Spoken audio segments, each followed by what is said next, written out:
ఎవరి మహిళ? ఎందుకని ఆమె ఇన్ని చిత్రహింసలు అనుభవించాల్సి వచ్చింది? ఆ అమ్మాయి యొక్క కలలు మాత్రమే చెదిరిపోలేదు, ఆమెను ప్రతి ఒక్కళ్ళు ప్రయోజకురాలు కాదని ఇసిరేశారు.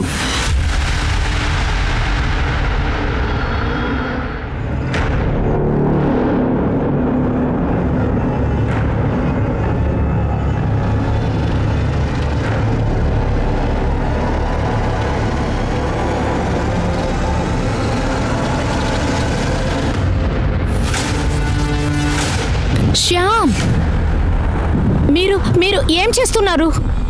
అరే ఏంటి నువ్వు ఎప్పుడు కరెక్ట్ టైంకి వస్తావు? కొంచెం లేట్గా వస్తే అరిగిపోతావా ఏంటి? ఇది నా ఇల్లు, మీరు నా పతి. వేరే ఒక అమ్మాయితో ఉన్నారే, మంచిగా ఉందా? తనెవరు వేరే మనిషి కాదు, తన పేరు మీరా. నేను తన్ని లవ్ చేస్తున్నాను, అర్థమైందా? నీకిష్టమైతే ఉండు, లేకపోతే ఇల్లు వదిలేసి వెళ్ళిపో. నేను ఎందుకు ఇంట్లో నుంచి వెళ్ళాలి? నేను నీ పెళ్ళ. వెళ్ళాలంటే తనునే వెళ్ళాలి. నువ్వు ఎందుకు ఇక్కడ వచ్చావు? ఎంత ధైర్యం ఉంటే తను ఇంట్లో నుంచి పంపిద్దామని చూస్తావు? అలా వెళ్ళాలనుకుంటే నువ్వు వెళ్ళు. డివోర్స్ పేపర్స్ రెడీగా ఉన్నాయి, సైన్ చేసి నువ్వు వెళ్ళిపో.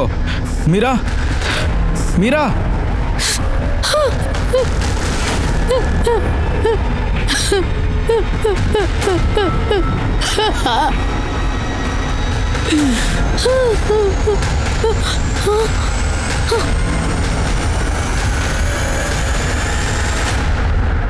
ఇది చూడండి బావా, మా అక్కకి ఇంకొక ఛాన్స్ ఇవ్వచ్చు కదా. మా అక్క మీ మీద ప్రేమగా ఉంది, ఇంక మీద మిమ్మల్ని బాగా చూసుకుంటుంది. నీ మ్యారేజ్ లైఫ్లో నువ్వు ఏం చేయాలి చేయకూడదని నీకు అడ్వైస్ చేశాను ఎప్పుడైనా? నువ్వెందుకు నాకు అడ్వైస్ చేస్తున్నావు? నీకు అంత ప్రేమ ఉంటే నువ్వే దానికి అర్థం చెప్పి డైవర్స్ ఏమని చెప్పు. తన వల్ల నేను చాలా కష్టపడుతున్నాను. ఒక్క నిమిషం ఆగండి, నేను వెళ్ళి చూస్తాను. ప్లీజ్ నువ్వు కూడా నీ అడ్వైస్ని చెప్పబాకు. చూడండి శ్యామ్ బ్రో, నాకు అర్థమవుతుంది, ఈ విషయాన్ని కొంచెం సాఫ్ట్గా హ్యాండిల్ చేయొచ్చు కదా. ఆర్తి మనసు కష్టపడకుండా నువ్వు ఏదో ఒక దారి ఆలోచించు. ఇది చూడు, నువ్వు కూడా ఇందులో ఇరుక్కోకుండా ఉండేలా చూడు. నువ్వు తనని ఎప్పుడు ఇలా అవమానిస్తూ ఉండటం అస్సలు బాగోలేదు. ఇంకా కొన్ని నెలలు ఆగిన తర్వాత నువ్వు డివోర్స్ తీసుకో, నేను తనకి నచ్చ చెప్తాను. ఏంటి, నన్ను నమ్మట్లేదా? సరే నేను వెళ్ళొస్తానైతే.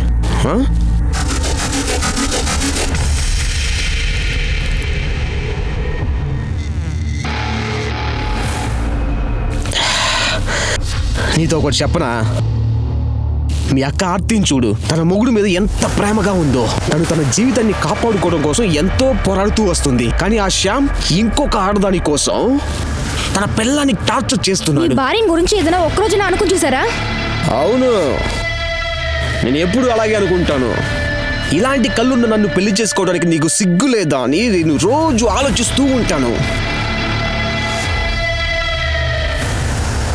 చూడు, ఈ కళ్ళు చూసి నన్ను భర్తగా అంగీకరించడానికి నీకు బాగా కష్టంగా ఉంది కదా. చెప్పు, మన పెళ్లి చూపులప్పుడు జరిగిన ఒక సంఘటన నాకు ఇంకా గుర్తుంది. అమ్మా, నీ ఆ గుడ్డోడిని పెళ్లి చేసుకోవాలా? ఎందుకే ఇలా మూర్ఖత్వంగా మాట్లాడలేదు, కరెక్ట్ గానే మాట్లాడుతున్నా. ప్రియా, ఒకరిని చూసి ఇలా చెప్పొద్దు. వాడు ఎంత ప్లసెంట్ గా ఉన్నాడు చూడు. ఇప్పుడు నా క్వశ్చన్కి ఆన్సర్ చెప్పు. సడన్ గా ఒక యాక్సిడెంట్ లో నాకు మీ మామకి కళ్ళు పోతే ఉడిసేస్తావా? లేదు కదా. వాడు మంచివాడు, మంచి శాలరీ ఉంది, వాడు నిన్ను సంతోషంగా చూసుకుంటాడు. వాడు మంచివాడు. ఆయన ఎలాంటి వాడో నాకు తెలుసు. అంకిత్ పెళ్లి కోసం పెళ్లి చేస్తున్నారో నాకు తెలుసు. మీరంతా ఎందుకు ఇలా చేస్తున్నారు? నీతో పాటు అంకిత్ కూడా మంచి జీవితం లభిస్తుందమ్మా. పెళ్లికి ఒప్పుకోమ్మా. బంగారం, దయచేసి పెళ్లికి ఒప్పుకోమ్మా. అంతా తెలుసుకుని మీరెందుకు నన్ను పెళ్లి చేసుకున్నారు? ఆర్తి లక్షణాలు ఉన్నాయని చెప్పి నిన్ను పెళ్లి చేసుకున్నాను, కానీ ఒక్క మంచి లక్షణం కూడా లేదు. నిన్ను పెళ్లి చేసుకుని నేనే తప్పు చేశానే.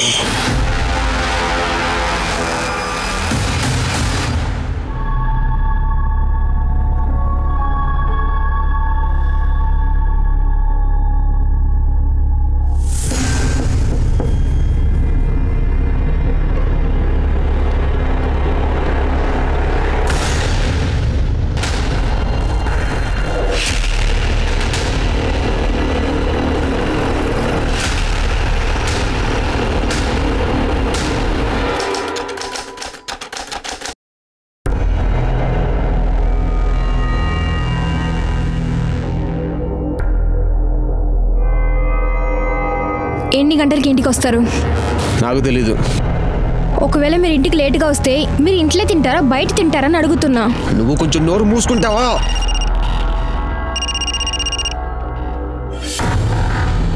ఎవరది? ఇది ఒక రాంగ్ నంబర్. అయితే నీ lover Vinay wrong number list లో ఉన్నాడా ఏంటి? నువ్వు లవ్ చేసిన విషయం నాకు అసలు తెలియదు అనుకుంటున్నావా?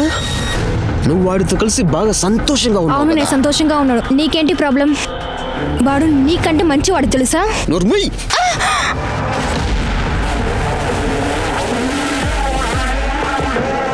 ఒక్క నిమిషం.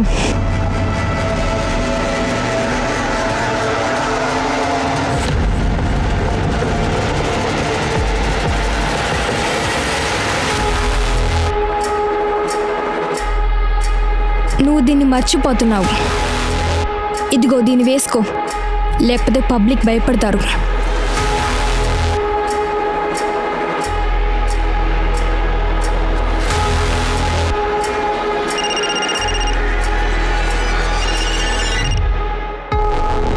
హలో వినయ్. వినయ్, నువ్వు ఇప్పుడే ఇంటికి రా. నేను నీతో కాస్త మాట్లాడాలి. మనిద్దరం విషయం మనోజ్కి తెలిసిపోయింది.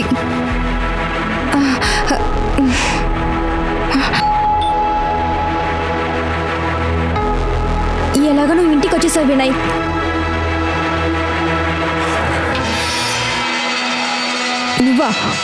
నువ్వెందుకు ఇక్కడికి వచ్చావు? నేను నిన్ను నమ్మనని నేను నీతో ఎప్పుడో చెప్పేశాను. నువ్వు ఇక్కడి నుంచి బయలుదేరు. ఇక్కడ చూడు, ఈసారి నువ్వు నన్ను నమ్మాల్సిందే. ఎందుకంటే చూడు, నా దగ్గర సాక్ష్యాలు ఉన్నాయి. ఇది చూడు.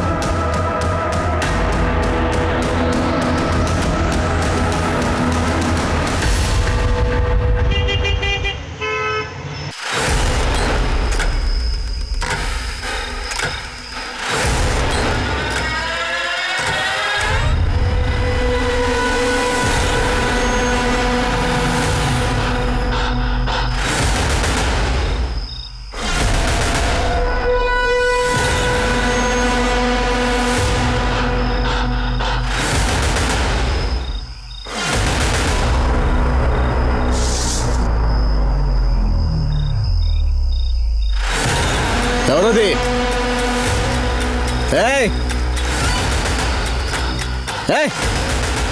నువ్వెవరో నాకు బాగా తెలుసు. నువ్వు దియా లవర్ వినయవే కదా. ధైర్యం ఉంటే బయటికి రారా.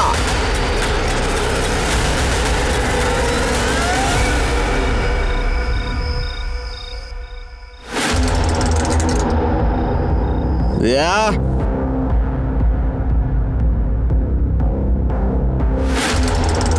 దియా, నీ లవర్తో కలిసి లేచిపోయావా ఏంటి? లేచిపోయి ఉంటుందిలే.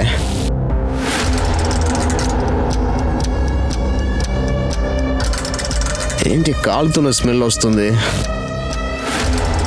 ఆ ఇల్లు తగలబెట్టేసిందా ఏంటి?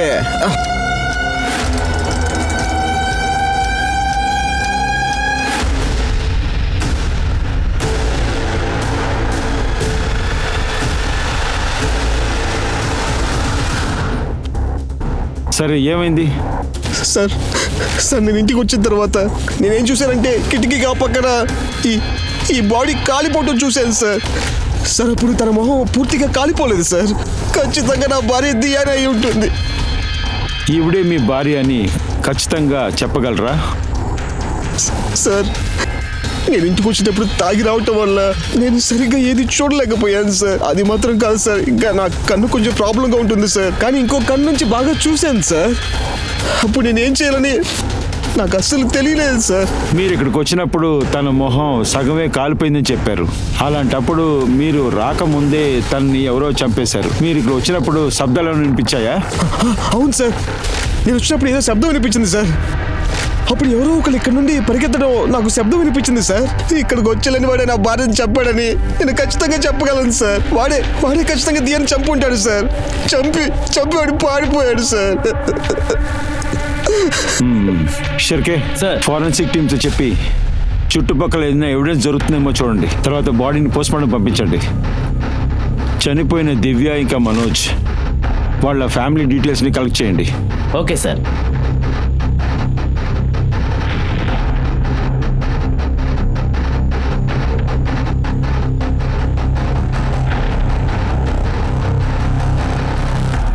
ఇలా చూడండి, నేను ఒక పెద్ద పోలీస్ అధికారిని, నేను మీకు ముందే చెప్పాను కదా. సరే మీకు తర్వాత కాల్ చేస్తాను. Okay sir. మనోజ్ పక్కింటి వాళ్ళని విచారించాను.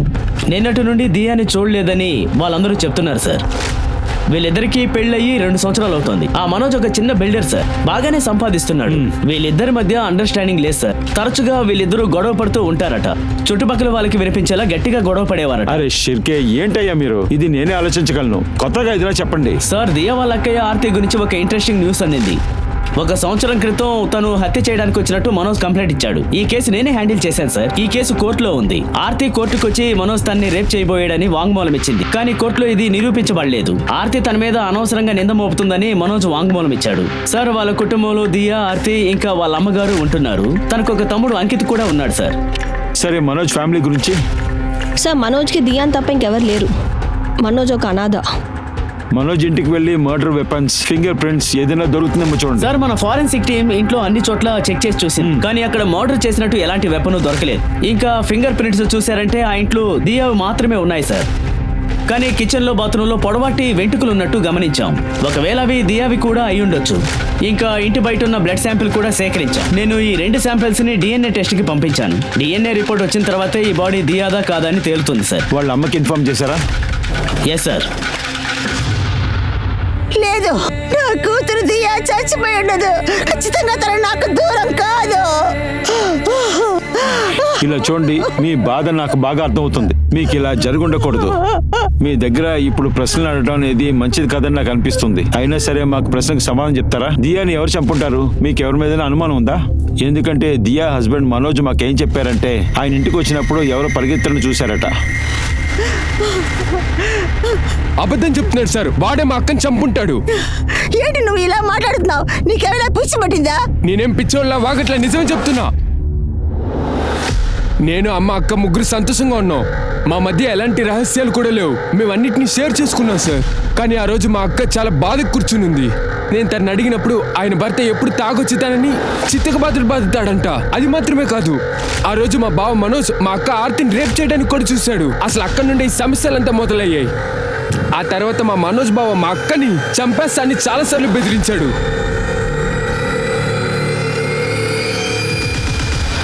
సార్, నేను దియాని చంపలేదు సార్. నేను చెప్పేది కొంచెం వినండి సార్, ప్లీజ్. తన్ని బెదిరించావు సార్. నాకు కోపం వచ్చినప్పుడు చాలాసార్లు బెదిరించాను సార్. ఈ హత్యకి సంబంధించి నువ్వే ముఖ్యమైన నేరస్తుడివి. నువ్వు దియాని చంపడానికి 3 కారణాలున్నాయి. ఒకటి, నువ్వు తన మొగుడివి. రెండోది, మీ మధ్య అప్పుడప్పుడు గొడవలు జరుగుతాయి. ఆ తర్వాత మూడోది, నీకు జ్ఞాపకం ఉందా?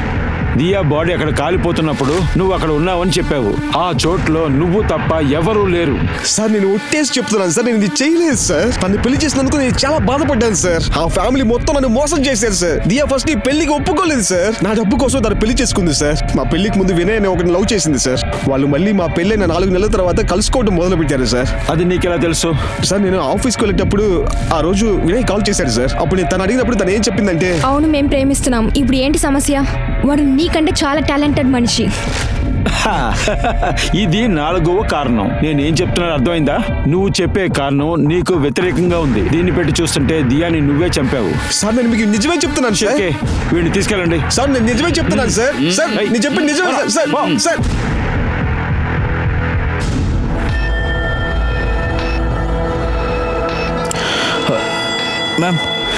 మ్యామ్, నేను ఒక మిస్సింగ్ కంప్లైంట్ ఇవ్వాలి. ఎవరి గురించి? నా వైఫ్ కనిపించకుండా పోయి 2 రోజులు అవుతుంది మేడం. 2 రోజులుగా కనపడలేదు. నువ్వు ఇప్పుడే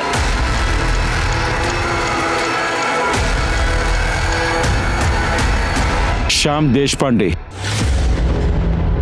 అవును సార్. నా గురించి మీకు ఎలా తెలుసు? కూర్చో. దియా అమ్మ ఇంటికి వెళ్ళినప్పుడు మీ ఫోటోని చూసాం. వాళ్ళు మీ గురించి అన్నీ చెప్పేశారు. ఇంతకే దియాని చంపింది మీరేనా? సార్, ఏమంటున్నారు? నేను దియాని చంపానా? అది కాకుండా దియా గురించి మాట్లాడడానికి రాలేదు. నేను నా వైఫ్ ఆర్తి కనిపించలేదని కంప్లైంట్ ఇవ్వడానికి వచ్చా. ఆర్తి ఎలా కనిపించకుండా పోయింది? మనోజ్ అటెంప్ట్ మర్డర్లో లోపల ఉన్నాడు. తను 2 రోజుల ముందు పరోలో బయటకు వచ్చాడు. తను బయటకు వచ్చాక నన్ను వచ్చి కలవమని చెప్పాను, కానీ కలవలేదు. బాగుంది. మీ పెళ్ళ జైలు నుంచి బయటకు వచ్చింది, కానీ మిమ్మల్ని చుట్టానికి రాలేదా? రాలేదు. నేను దీని గురించి మాట్లాడడానికి అంకిత్కి ఫోన్ చేశాను సార్, కానీ తను నా ఫోన్ అటెండ్ చేయలేదు. మీ పెళ్ళం గురించి విచారించడానికి మీ మరిది గారికి ఫోన్ చేశారు, కానీ తను ఫోన్ తీయలేదు. మీరు మీ వైఫ్తో మాట్లాడలేదా ఏంటి? సార్, అలా అంతా ఏమీ లేదు. ఆర్తి దగ్గర ఫోన్ లేదు అంతే. ఇంకా అంకిత్, ఆర్తి కూడా చాలా చాలా క్లోజ్. అందుకనే ఆర్తి ఎక్కడ ఉందని ఫోన్ చేయడానికి అడిగాను. మీరు దియాకి ఫోన్ చేసి అడుగుండొచ్చు కదా. దియా అంటే మీకు ఇష్టం లేదా ఏంటి?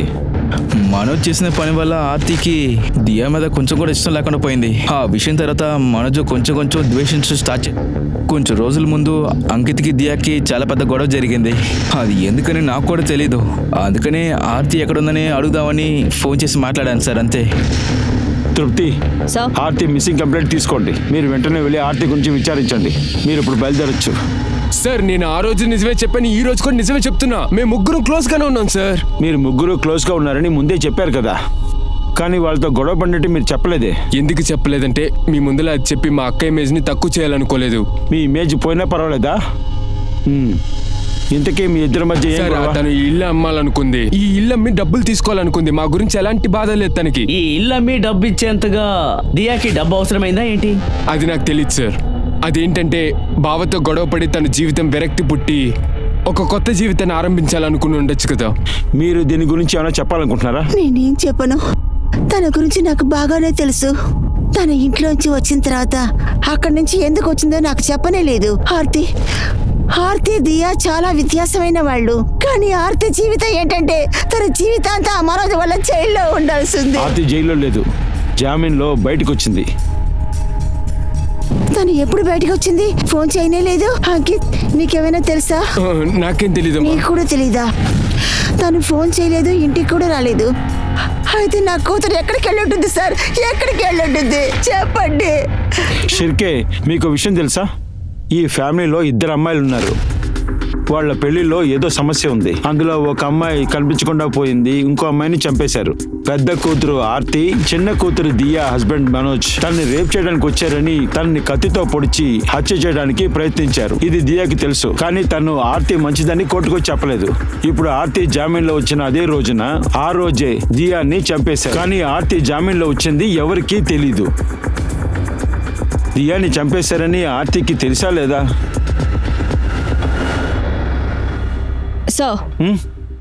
సార్ 2 నెలల క్రితం వరకు మనోజ్గా పనిచేసిన వాడి ఎక్స్ సెక్రటరీ నికీ, తనతో మాట్లాడి తెలిసింది ఏమంటే వాడే అంత మంచివాడు కాదులో ఉంది, మంచి రెప్యుటేషన్ లేదు వాడికి. మేడం, మనోజ్ కుల్కర్ని చాలా మోసమైన వాడు. వాడు అమ్మాయిల్ని ఎలా చూస్తాడంటే వాడు అమ్మాయిలందరినీ కూడా మింగేస్తాడేమో. ఇంకా మరి వాడు నాతో ఒక్కసారి కాదు, చాలా సార్లు నాతో తప్పుగా బిహేవ్ చేసేందుకు ట్రై చేశాడు. కొటేషన్ ఎందుకు ఇవ్వలేదని క్వాలిటీ సప్లైర్కి ఫోన్ చేసి అడగండి. ఇంకా మీరు సింధియాకి ఫోన్ చేసి తన దగ్గర శివాజీ నగర్లో జరుగుతున్న దాని గురించి ఫోన్ చేసి అడగండి. సార్, ఈ డాక్యుమెంట్స్ కొంచెం సైన్ చేయండి ప్లీజ్. ఒళ్ళు ఎంత ఫిట్గా పెట్టుకున్నావు. నీలాంటి అమ్మాయిలు నా దగ్గర పని చేస్తే నేను అలా చూస్తూ ఉండిపోతాను. ఇది చూడు, నీ ఫిగర్ ఎంత బాగుందో తెలుసా? సార్ నిక్కి ఆగు, నేను తర్వాత వస్తాను. వాడు నాతో మొదటిసారి ఎప్పుడు తప్పుగా ఉండేది ట్రై చేశాడు. నేను నమ్మలేకపోయాను, నాకు అర్థం అవ్వలేదు ఏం చేయాలో. ఇంకా నేను వాళ్ళ వైఫ్ వెళ్ళి ఈ విషయం చెప్తే తను నన్ను అస్సలు నమ్మలేదు. మరి తర్వాత తనకి సెకండ్ టైం ఈ వీడియో ఎప్పుడైతే నాకు నా మీద నమ్మకం వచ్చింది. తన హస్బెండ్ ఎంత మోసమైన వాడని నమ్మింది. ఇదే ఆ వీడియో. ఈ వీడియోని నువ్వు దియాకి ఎప్పుడు చూపించావు? డేట్ ఏదా జ్ఞాపకం ఉందా? మేడం, 14 జూన్ పొద్దున. అయితే జూన్ 14 ఆ నిక్కీ దియా దగ్గర ఆ వీడియో చూపించింది. ఆ రోజు రాత్రి దియాని మర్డర్ చేసి, అదేంటంటే మనోజ్కి ఎదురుగా మనకి ఆధారాలు దొరికాయి. దియాని ఖచ్చితంగా మనోజే చంపుంటాడు.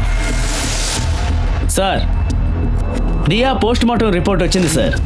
జూన్ 14వ తేదీ రాత్రి 8 నుండి 10 గంటల లోపు తనని హత్య చేస్తుంటారని రిపోర్ట్లో వచ్చింది. తన శరీరంలో 4 చోట్ల కత్తిపోటు. మనం అక్కడికి వెళ్ళినప్పుడు పెట్రోల్ వాసన వచ్చింది. Right sir. ఫోరెన్సిక్ రిపోర్ట్ కూడా వచ్చింది సార్. ఇంటి కిచెన్ లో, బాత్రూమ్ లో దొరికిన వెంట్రుకలను బట్టి గమనించారంటే ఆ DNA బాడీతో 50% మ్యాచ్ అవుతున్నట్టు తేలుతోంది. సార్, ఇంట్లో ఉన్న దియా మెడికల్ రిపోర్ట్ కూడా మేము సేకరించాం.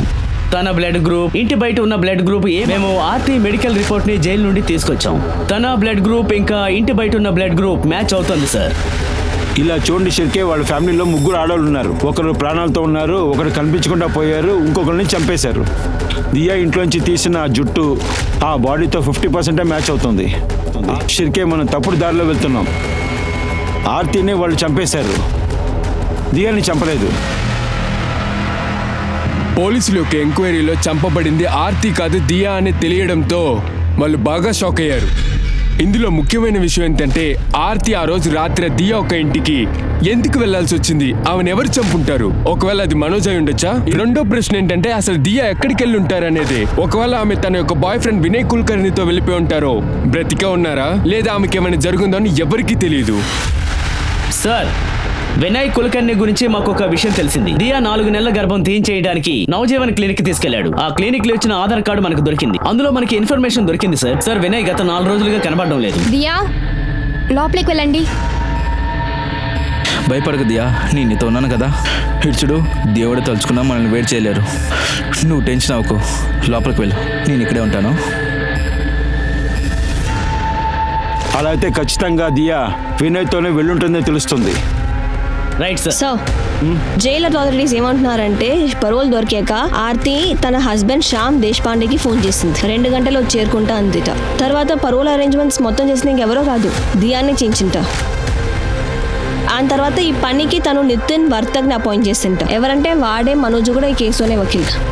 వాడే ఆర్తిని జైలు కూడా పంపించాడు. షిర్కే, ఈ దియా వినయ్ ఎక్కడున్నారో వెతకండి. ఆ తర్వాత వకీల్ని రమ్మనండి. ఆర్తిని తలుచుకుని శ్యామ్ చాలా బాధపడ్డాడు కదా, ఆయన ఇంటికి వెళ్ళి విచారిద్దాము. సార్, దయచేసి నేను చెప్పేది నమ్మండి. నేను నిజం చెప్తున్నాను. జూలై 16 నాకు ఆర్తి ఏ కాల్ చేయలేదు. మీరు కావాలంటే నా ఫోన్ని చెక్ చేసుకోండి సార్. ఆశ్చర్యమైన విషయం ఏంటంటే జామీన్లో బయటకు వచ్చిన తర్వాత కూడా ఆర్తిని చంపేశారు సార్. తను చనిపోయింది సార్. ఆవిడ ల్యాండ్ లైన్కే కాల్ చేస్తుంటే సార్, దాని గురించి నాకు ఏమీ తెలియదు సార్. ఎందుకంటే నేను ఆ రోజు నా ఇంట్లోనే లేను సార్. నేను ఫుట్బాల్ మ్యాచ్ చూడడానికి ఫ్రెండ్తో బయటకు వెళ్ళిపోయాను సార్. ఇంకా లేట్ నైట్ నేను వచ్చాను సార్ అక్కడి నుంచి. తను ఒకవేళ నాకు కాల్ చేస్తుంటే దాని గురించి తెలియడానికి నాకు ఛాన్స్ లేదు సార్. శ్యామ్, అది వచ్చి నేను ఈవిడెవరు? ఈవిడ మీరా సార్, మీరా. నా బిజినెస్కి ఈవిడే అసిస్టెంట్గా ఉంటుంది. పెళ్ళి ఇంకా ఫంక్షన్కి నేను ఎలక్ట్రికల్ ఇంకా ఎక్విప్మెంట్స్ని సప్లై చేస్తాను సార్. నా ఆఫీసే నా ఇల్లే సార్. అదేంటంటే మీ ఫ్రెండ్తో మీరు మ్యాచ్ చూడడానికి వెళ్ళారు. అవును సార్. మీరు వెళ్ళిన తర్వాత ఈవిడ ఇంట్లో ఉండుంటారు కదా, అదేంటంటే ఈ ఆఫీస్లో? సార్, నేను ఆఫీస్ పని ముగించుకొని 2 గంటలకే బయటికి వెళ్ళేశాను. నేను అప్పుడు వెళ్ళి నైటే వచ్చాను సార్. బాగుంది. ఇతనేమో ఇంట్లోనే ఆఫీస్ అంటున్నాడు, మీరేమో ఆఫీస్ పని పూర్తి చేసుకుని బయటికి వెళ్ళారంటున్నారు. మీ ఆఫీస్ టైం ఏంటి? నేను ఏమంటున్నా అంటే మీరు 2 గంటలు పని అయిపోయాక మీరు రాత్రి తిరిగి మళ్ళీ వచ్చారు. మీరు ఓవర్ టైం చేస్తున్నారా లేకపోతే నైట్ షిఫ్టా? సార్, అది వచ్చి షిర్కే, ఇతనికి మీ ఇంటి అడ్రస్ ఇవ్వండి. ఆ తర్వాత ఆఫీస్కి వెళ్ళని చెప్పారు కదా, ఆఫీస్ అడ్రస్ ఇవ్వండి.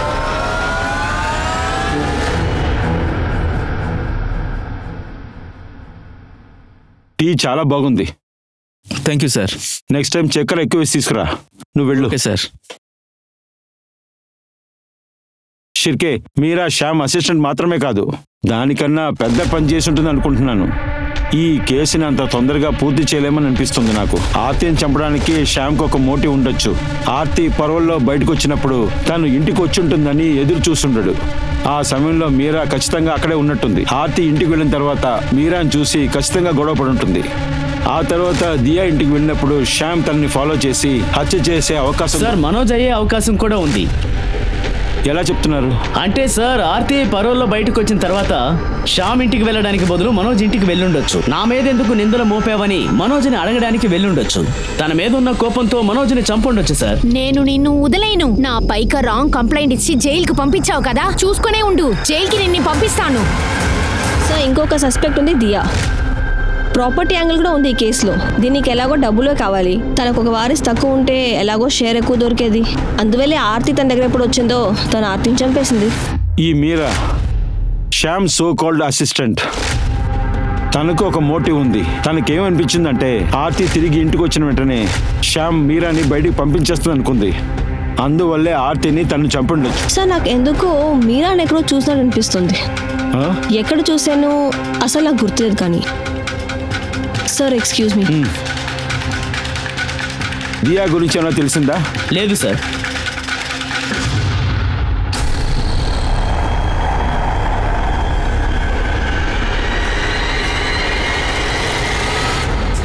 ఇదిగో ఈ టీని తాగు. అరే నువ్వెందుకు ఏడుస్తున్నావు? నువ్వు నీ కుటుంబాన్ని మిస్ అవుతున్నావా? వినయ్, మా అక్క, నేను మా అక్కని జైలు నుంచి తీసుకురావచ్చు అనుకున్నాను. మనోజ్ చేసిన తప్పుకి పనిష్మెంట్ ఇవ్వాలనుకున్నాను.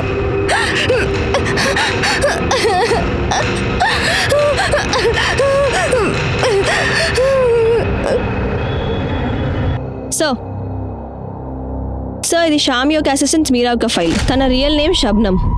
తన పని ఏంటంటే డబ్బున్న వాళ్ళని ఇరికించి, వాళ్ళని వీడియో తీయించి, వాళ్ళని బ్లాక్మెయిల్ చేయడం. అలాంటి వాళ్ళలోనే ఒక వాడు తన మీద కంప్లైంట్ చేశాడు. కానీ కేసు ముందుకు వెళ్ళలేదు, ఎందుకంటే అప్పటికి వాడు చనిపోయాడు. అందుకే అమ్మాయి ఇంకా జైలు వెళ్ళకుండా ఉంది.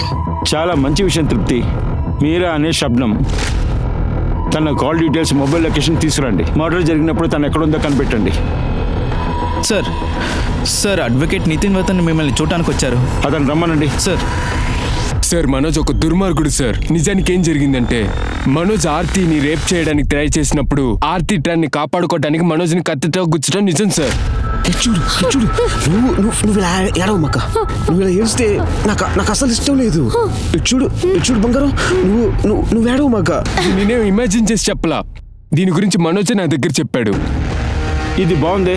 మనోజ్ మీకు నిజం చెప్పిన తర్వాత కూడా మీరు తనని కాపాడటానికి మీరు ఆర్తి మీద నింద వేశారు. కేసులో అబద్ధం చెప్పి కేసు గెలుస్తే నా పని. దానికోసం ఒక పెద్ద అమౌంట్ ఇస్తున్నప్పుడు ఎవరు వద్దనుకుంటారు?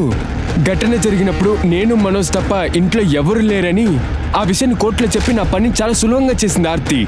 మనోజ్ని తన కత్తితో గుచ్చానని తను ఒప్పుకొని నాకు ఇంకా సులువు చేసింది. కానీ నేను ఎలాంటి తప్పు చేయలేదని కోర్టులో నిరూపిస్తానికి ఆర్తికి ఎలాంటి ఆధారం దొరకలా. అందువల్ల తను చేసిన తప్పు ఒప్పుకుంది కదా సార్. మీలాంటి వకీళ్ళు ఒక్కొక్క నిరపరాధి వైపున వాదిస్తే వాళ్ళకి న్యాయం దొరకడం చాలా కష్టమవుతుంది. సరే కానీ ఆర్తిని ఎందుకు పరవళ్ళు తీసుకొచ్చారు? ఈ ఐడియా మీకు ఎప్పుడు వచ్చింది? మీరు తప్పు చేస్తున్న ఫీల్ అయిన తర్వాత? ఒకవేళ అలా కూడా ఉండొచ్చు కదా సార్. కానీ నిజమేంటంటే దియా నన్ను కలుస్తానికి వచ్చింది.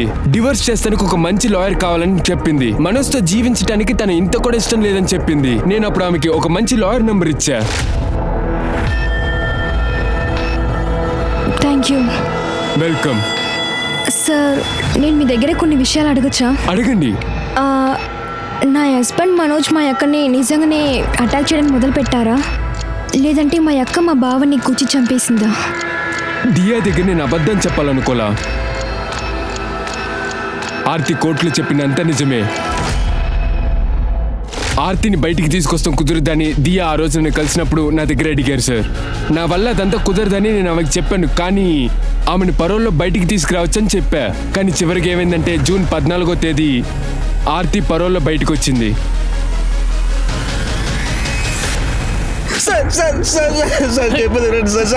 శబ్దం చేయొద్దు, మర్యాదగా నిజం చెప్పు. నువ్వు మట్టిగా అబద్ధం చెప్తే ప్రాణాలతో బయటికి వెళ్ళలేవు. ఆర్తిని నువ్వే సార్. నేను తప్పు చేయలేదు సార్. సార్ ఆర్తి నేను చంపలేదు సార్. ఆర్తి నేను నిజంగానే లవ్ చేశాను సార్. లవ్ చేసావా? నువ్వే తన్ని రేప్ చేయడానికి ప్రయత్నించావు. ఆ తర్వాత అబద్ధం చెప్పి జైలుకి పంపించావు. ఇదే నువ్వు లవ్ చేసే లక్షణమా? సార్ అది వచ్చి నేను ఆర్తిని రేప్ చేస్తానికి ప్రయత్నించానని తను పోలీసులకు చెప్పిందని చెప్పి ఇలా ఆలోచించి అబద్ధం చెప్పాను సార్. నేను నా మీద హత్య ప్రయత్నం జరిగిందని అబద్ధం చెప్పాను సార్ నేను. కానీ ఆ తర్వాత నేను చేసిన తప్పుని అర్థం చేసుకున్నాను సార్. అది నాకు తెలియడానికి కొంచెం టైం పట్టింది సార్. వీడు నిజం చెప్తున్నాడంట. సార్ కొట్టాడు సార్. సో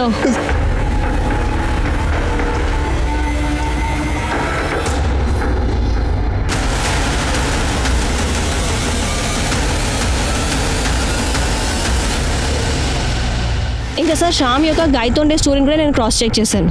సార్ శ్యామ్ చెప్పింది అబద్ధం. ఆ రోజు ఈవినింగ్ 5 గంటలకి వాడి ఇంట్లోనే ఉన్నాడు. వాడి పార్సల్ రిసీవ్ చేశాడు, సైన్ కూడా చేశాడు.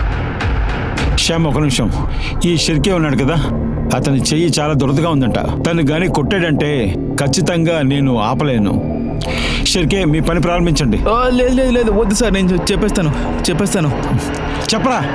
ఆ రోజు ఆర్తి పరోల్లో బయటకు వచ్చాక స్ట్రైట్గా ఇంటికి వచ్చింది. నువ్వా? డార్లింగ్, ఎవరు వచ్చారు? ఓ, మర్డర్ చేసిన అతనే కదా. నువ్వు ఇప్పుడు జైలు నుంచి జామీన్లో వచ్చావా లేదు తప్పించుకుని వచ్చావా? నువ్వు నోరు ముయ్యి. నేను శ్యామ్ చూసేదానికి ఇదేం వచ్చాను. నీ ఇల్లు కాదు, ఇది నా ఇల్లు. ఇప్పుడు నీకు శామ్కి ఎటువంటి సంబంధం లేదు, అర్థమైందా? నువ్వా ఇక్కడ నుంచి బయటికి వెళ్తే మంచిది, లేదంటే నేనే దోహేస్తాను. నువ్వు ఎక్కువ మాట్లాడుతున్నావు. మనకి ఇంకా డివోర్స్ అవలేదు. డివోర్స్ వచ్చే మాత్రం వీడే నా హస్బెండ్, ఇదే నా ఇల్లు. నోరు మూస్తావా? ఇక్కడి నుంచి వెళ్ళిపో. నువ్వు నీ చెల్లి ఇంటికి వెళ్ళిపో. నా జీవితాన్ని నాశనం చేయబాకో. నేనే నీ లైఫ్ ని స్పాయిల్ చేశానా? అలాగైతే ఇప్పుడే చేస్తాను. నువ్వు మాత్రం కాదు, తనుని. మీ ఇద్దరికి నేను ఎవరని చూపిస్తాను. ఎలా మాట్లాడి వెళ్తుంది చూడు. దీన్ని ఊరికే వదలకూడదు.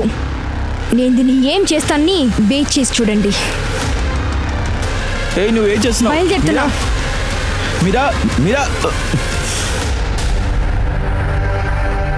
అది నాకు తెలీదు.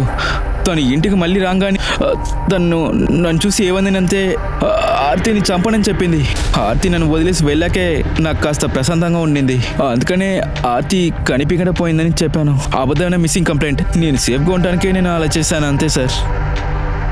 నాకు దియాని చంపలేదు, ఆర్తిని చంపారని తెలియగాని మీరే నా దగ్గర అబద్ధం చెప్పిందని నాకు తర్వాత అర్థమైంది. నాకు ఆ రోజు నా దగ్గర ఎంక్వైరీ చేయడానికి వచ్చినప్పుడు నా దగ్గర మీరా దగ్గర కొన్ని ప్రశ్నలు వేశారు. కానీ నెక్స్ట్ రోజే మీరా తన థింగ్స్ తీసుకొని వెళ్ళిపోయింది అక్కడి నుంచి. నువ్వు ఇంకా మీరా మీరిద్దరూ కలిసి ఆర్తిని చంపారు, కాల్ చేశారు కదా? లేదు సార్. కానిస్టేబుల్, వీడిని తీసుకెళ్ళండి సార్. తీసుకెళ్ళండి. నేను ఏం చేయలేదు సార్. సార్ నేనేం చేయలేదు సార్. మాట్లాడుకుంటూ వెళ్తావా లేదా? షర్కే, మనం మీరాని వెంటనే కనిపెట్టాలి, లేకపోతే ఈ కేసు మనం చేయి జారిపోతుంది. డిపార్ట్మెంట్లో ఉన్న అందరినీ అలర్ట్గా ఉండమని చెప్పండి. Okay sir.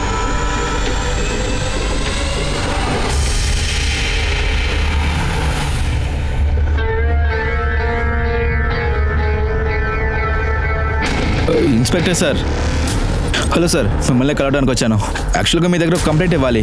మా ఇంట్లో 2 సార్లు దొంగతనం జరిగింది. డబ్బులు చాలా దొంగలించారు. ప్లీజ్ హెల్ప్ చేయండి సార్. మీ పేరు? సార్ నా పేరు హరీష్ లాల్వాణి. నేను ఒక బిల్డర్ని. నా ఇంట్లో ముందు 50,000 దొంగలించారు. నేను ఏమనుకున్నానంటే పేమెంట్ ఇచ్చిన దాంట్లో ఏదో తప్పు ఉందనుకున్నాను. అది కన్ఫర్మ్ చేయడానికి అడిగినప్పుడు అంతా కరెక్ట్గానే ఉందని చెప్పారు. తర్వాత ₹1,00,000 పోయినాయి. షర్కే, ఇతని దగ్గర కంప్లైంట్ తీసుకోండి, ఏంటని విచారించండి. కంప్లైంట్ రాసివ్వండి.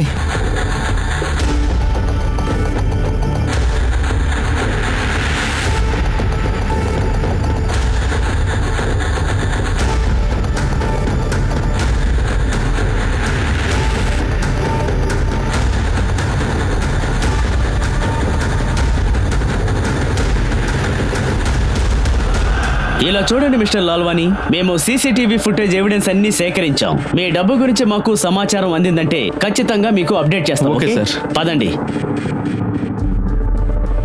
ఆ అబ్బాయి ఇక్కడ ఏం చేస్తున్నాడు? అతనికి మీకు ఏంటి సంబంధం? మీ అమ్మాయితో ఏం నా మాట్లాడుతున్నారు? కూతురు ఫ్యూచర్ హస్బెండ్. ఏమైంది సార్? ఊరికే విచారించాను, మా ఇన్వెస్టిగేషన్కి ఉపయోగపడుతుంది కదా, అందుకే. పదండి. మీరు అసలు ఏమనుకుంటున్నారు? మర్డర్ చేసి ఆ బాడీని కాల్ చేశారు, అది కూడా ఆర్తిని, మిమ్మల్ని కాదు. ఆర్తిని కత్తితో 4 సార్లు పొడిచారు. సార్, ఆర్తి పరోల్లో బయటకు వస్తుందని తనకు బాగానే తెలుసు. తను ఆర్తిని మీట్ అవ్వాలనుకుంది, కానీ మనోజ్కి మా విషయం తెలియటం వల్ల ఆర్తిని ఇప్పుడలా మీట్ చేయొద్దని తన దగ్గర చెప్పాను సార్. సార్, నా భర్త మనోజ్ వల్లనే నేను మా అక్కని చూడలేకపోయాను. ఇప్పుడు నిరంతరంగానే చూడలేకుండా చేశారు. నేను తనని జైలు నుంచి రిలీజ్ చేయాలనుకున్నాను, అయితే తనని చంపేస్తారని అనుకోలేదు. తను నన్ను వదిలిపెట్టి వెళ్ళింది. మీరు కొత్తగా ఒక జీవితాన్ని జీవించాలనుకున్నారు, కానీ డబ్బులు లేవు, అంతే కదా? ఆ తర్వాత మీ అమ్మ ఇంకా అంకిత్ ఆ ఇల్లుని అమ్మకూడదని వివరంగా చెప్పారు. మీరు వాళ్ళని డబ్బు అడిగారు కదా? అవును, నేను విన్నాను సార్.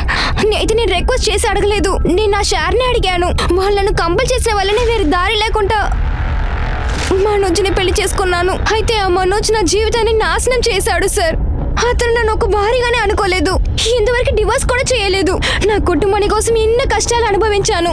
నా కోసం నేను అసలు ఏం చేసుకోలేదు. నేనెందుకు నా లైఫ్ని అనుభవించకూడదు అనుకున్నాను, అందుకే షేర్ అడిగాను. నేనైతే కలిసి నాకు కొత్త జీవితం మొదలు పెట్టకూడదా ఏంటి? నా తమ్ముడు మాత్రం కాదు, మా అమ్మ కూడా కలిసి నన్ను ఏకతాలు చేసింది. నువ్వెందుకు అతను డైవర్స్ చేయాలనుకుంటున్నావు? కొంచెమైనా మా గురించి ఆలోచించు. ఎన్నిసార్లు దీన్నే చెప్తారో?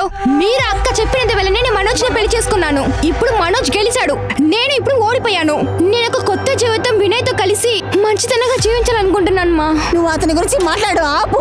నీకు ఒక పూట భోజనం కూడా పెట్టలేని వాడి కోసం ఆ ధనవంతుని నువ్వు డివోర్స్ చేయాలనుకుంటున్నావా? ఇది చూడండి, మీ ఆశని మీతోనే పెట్టుకోండి. నేను ఒక సింపుల్ అయిన జీవితాన్ని జీవిస్తాను కానీ మళ్ళీ ఆ నరకానికి వెళ్ళను. అయితే ఎందుకు బాగా అడుగుతున్నావు? నేను ఎందుకు ఇవ్వాలి? ఇది చూడండి, మళ్ళీ నేను బిచ్చం అడగలేదు, నా శారీ అడుగుతున్నాను. మేము నేను గొప్ప ఇంట్లో కదా ఇచ్చి పెళ్లి చేశాం. పెళ్ళైన పేరు పెట్టి నన్ను ఆయనకి అమ్మేశారు. ఇది చూడండి బాబు, నేను మీ సిచ్యువేషన్ అర్థం చేసుకున్నట్టుగా మీరిద్దరు నా సిచ్యువేషన్ అర్థం చేసుకోండి. మీరిద్దరు ఫినాన్షియల్గా ఎమోషనల్గా సపోర్ట్ చేయలేదంటే నా వల్ల ఖచ్చితంగా మారదుమా. ఆస్తిలో అమ్మాయికి ఏ హక్కు లేదు. ఇదంతా అంకిత్కి సొంతమైనది, నీకు కాదు. చూడండి, చెప్పేది నేను జాగ్రత్తగా వెళ్ళండి. ఈ ఇంటి ప్రాపర్టీ నుంచి నాకు శారీ ఇవ్వలేదంటే ఏం చేస్తావే? ఏం చేస్తానో నాకే తెలియదు. నేనేం చేస్తానో చూడండి. చూడండి, గమ్మునుంటారా? అక్క నీకు డబ్బులే కదా కావాలి, నేను ఇస్తాను నీకు. నీ దగ్గర నుండి నాకు ఎలాంటి సహాయం వద్దు. మీరు నాకే సహాయం చేశారని చెప్పి మాకు వద్దు, చిరాకొచ్చింది. కొన్ని రోజుల తర్వాత ఒక ఏజెంట్ నాకు కాల్ చేశారు సార్. అంకిత ఇల్లు అమ్ముతున్నారని చెప్పారు సార్.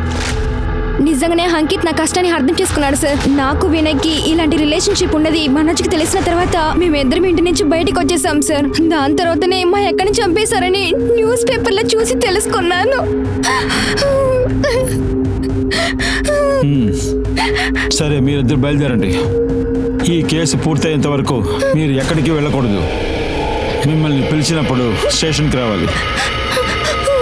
Okay sir.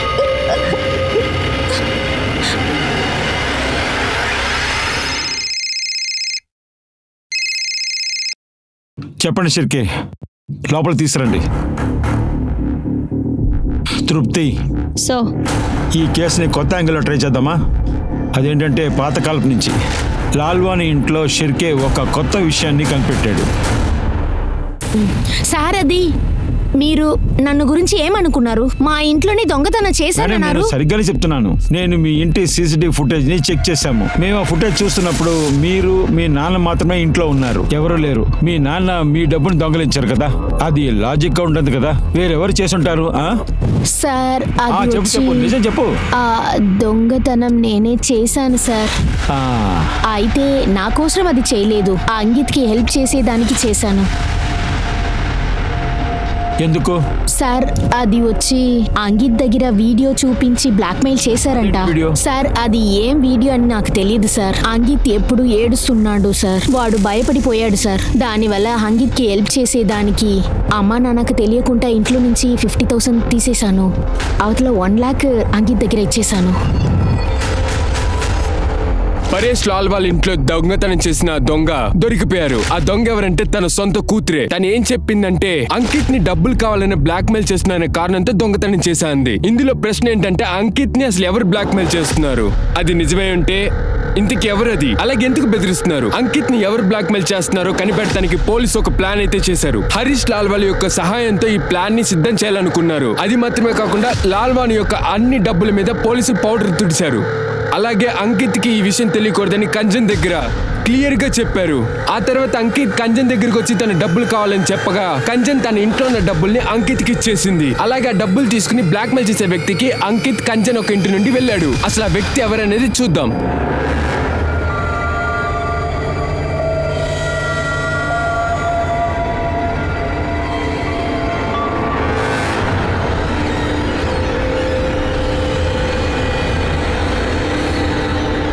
చివరిసారిగా ఇస్తున్నా, దీని తర్వాత నా దగ్గర ఎప్పుడు డబ్బులు అడగకూడదు. నువ్వు నాకు ఎప్పుడెంత డబ్బు కావాలో అప్పుడంతా నేను అడుగుతూనే ఉంటాను. నువ్వు ఇస్తూనే ఉండాలి, ఎందుకంటే దానికైనా అరేంజ్మెంట్ నేను చేసి వచ్చాను. దీని తర్వాత నువ్వు నా దగ్గర డబ్బులు అడగలేవు, ఎందుకంటే ఇక్కడే నిన్ను చంపబోతున్నా. అంకిత్, కత్తి కింద పడేయ్. కత్తి కింద పడేస్తావా లేదో షూట్ చేయమంటావా? కింద పడేయ్. దియా దగ్గర ఒక ఫేక్ ఏజెంట్ తో ఫోన్ లో మాట్లాడిపించాను. నేను ఆ ఇల్లు అమ్మాలనుకున్నాను సార్. మా అమ్మ ఒక సంతకం పెట్టి ఆ ఇంటిని తాకట్టు పెట్టాలనుకున్నాను సార్. ఆ తర్వాత ఆ ఇల్లుని అమ్మేయాలనుకున్నా, ఎందుకంటే ఆ ఇల్లు అమ్మాక నేను కంచన్ కలిసి బతకడానికి ఒక ఫ్లాట్ కొనాలనుకున్నాం. దానికి దియా ఖచ్చితంగా ప్రాబ్లం చేస్తుంది నాకు బాగా తెలుసు సార్. తను ఒప్పుకోదు కూడా అనుకుని మా అక్కని చంపాలనుకున్నానంటే ఆ కుట్ర మా అక్క వాళ్ళ హస్బెండ్ మీద పడుద్ది అనుకున్నాను నేను. కొన్ని రోజుల తర్వాత మా అక్క దియా వాళ్ళ ఇంటికి వెళ్ళా. అప్పుడే తన ఇంట్లోపలికి వెళ్తుంది. తన వెనకాల వెళ్ళి తను సార్, నేను ఆర్తిని చంపడానికి వెనకనే ఫాలో చేసుకుంటూ వెళ్ళాను. అప్పుడు ఏం జరిగిందంటే అంకితే పని చేయడానికి వచ్చారనుకున్నాను. అప్పుడు నా దగ్గర డబ్బులు లేవు సార్. అందువల్ల నేను కంచన్ దగ్గర ఆ డబ్బులు ఏర్పాటు చేసి ఇమ్మని చెప్పాను సార్. అందువల్లే తన ఇంట్లోంచి దొంగతనం చేసింది. ఇప్పుడు మీరు అందరూ ఎక్కున్నారు. షిర్కే ఆర్తిని చంపానని అంకిత్ మీద ఎఫ్ఐఆర్ రాయండి. తర్వాత మీరాని షబ్నాన్ని బ్లాక్మెయిల్ చేశారని, ఆధారాలు తుడిపేశారని తన మీద కేసు ఫైల్ చేయండి. తీసుకెళ్ళండి. ఆర్తిని చంపడం కోసం అంకిత్ యూజ్ చేసిన కత్తిని పోలీస్ డిపార్ట్మెంట్ ఫోరెన్సిక్ డిపార్ట్మెంట్ కి పంపించారు. ఆ కత్తిలో ఆర్తి యొక్క రక్తము అలాగే అంకిత్ యొక్క ఫింగర్ ప్రింట్స్ ని కనిపెట్టారు. ఈ ఆధారాలను పెట్టుకునే అంకిత్ తన యొక్క పెద్దక్క ఆర్తిని చంపుంటాడని పోలీస్ నిరూపించారు. మన యొక్క కలల్ని నెరవేర్చుకోవడం కోసం తప్పైన దారిని ఎంచుకోకూడదని ఈ కేసు మనకి వివరిస్తుంది. ఈ తప్పు గనక మీరు చేస్తుంటే గనక తప్పు చేసిన వ్యక్తి ఖచ్చితంగా ఏదో ఒక రోజు ఇక్కడున్న జైలుకి తప్పకుండా వెళ్లాల్సి ఉంటుంది. నేను మీ అనూప్ సోని మీ నుండి signing off. Crime petrol alert యొక్క కొత్త ఎపిసోడ్ లో నేను మళ్ళీ మిమ్మల్ని కలుస్తాను. అప్పటి వరకు మీరు మీ కుటుంబం చాలా జాగ్రత్తగా ఉండండి, ధైర్యంతో ఉండండి, సంతోషంగా ఉండండి, చూస్తూ ఉండండి క్రైమ్ పెట్రోల్ అలర్ట్. జై హింద్.